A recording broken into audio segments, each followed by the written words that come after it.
પટેલ અને તમે જોઈ રહ્યા છો ન્યૂ ભારત ન્યૂઝ।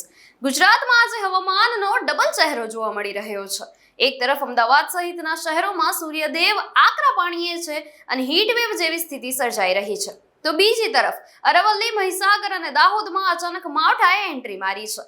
એક જ દિવસે ગરમી અને વરસાદ, આ વિપરીત પરિસ્થિતિએ લોકો સાથે ખેડૂતોને પણ મૂંઝવણમાં મૂકી દીધા છે। ગુજરાતમાં હાલ ડબલ ઋતુનો અનોખો અનુભવ થઈ રહ્યો છે। એક તરફ રાજ્યના મોટા શહેરોમાં ગરમીનો પ્રકોપ યથાવત છે। અમદાવાદમાં આગામી દિવસોમાં તાપમાન 41 ડિગ્રી સુધી પહોંચવાની શક્યતા છે અને યેલો એલર્ટ જાહેર કરવામાં આવ્યું છે।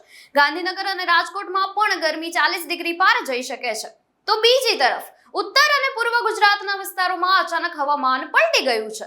અરવલ્લી જિલ્લાના મોડાસા, માલપુર, મેઘરજ અને શામળાજી વિસ્તારમાં ગાજવીજ સાથે વરસાદ વરસ્યો છે। મહીસાગરના કડાણા અને ખાનપુર પંથકમાં પણ પ્રી મોન્સૂન એક્ટિવિટી જોવા મળી છે, જ્યારે દાહોદ જિલ્લામાં લાંબા વિરામ બાદ વરસાદી ઝાપટા પડતા રસ્તાઓ પર પાણી ફરી વળ્યા છે। હવામાન વિભાગ મુજબ સાયક્લોનિક સર્ક્યુલેશન અને વેસ્ટર્ન ડિસ્ટર્બન્સના કારણે આ પરિસ્થિતિ સર્જાઈ છે, જેના કારણે એક તરફ ગરમી અને બીજી તરફ વરસાદી માહોલ બની રહ્યો છે।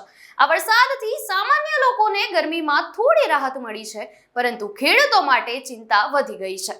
મકાઈ, બાજરી અને પશુચારા જેવા પાકને નુકસાન થવાની ભીતિ છે। મહત્વની વાત એ છે કે આગામી દિવસોમાં વાતાવરણ મુખ્યત્વે સૂકું રહેવાની શક્યતા છે, પરંતુ ઉકળાટ અને બફારો યથાવત રહેશે। એટલે હાલ સ્થિતિ એવી છે કે ગરમીથી ત્રાસ પણ અને વરસાદથી રાહત પણ બંને મળીને મુશ્કેલી વધારી રહ્યા છે। આપની શું પ્રતિક્રિયા છે અને આપના શહેરમાં ગરમી છે કે વરસાદ, અમને જરૂરથી કોમેન્ટ સેક્શનમાં જણાવશો અને જોતા રહેશો ન્યૂ ભારત ન્યૂઝ। નમસ્કાર।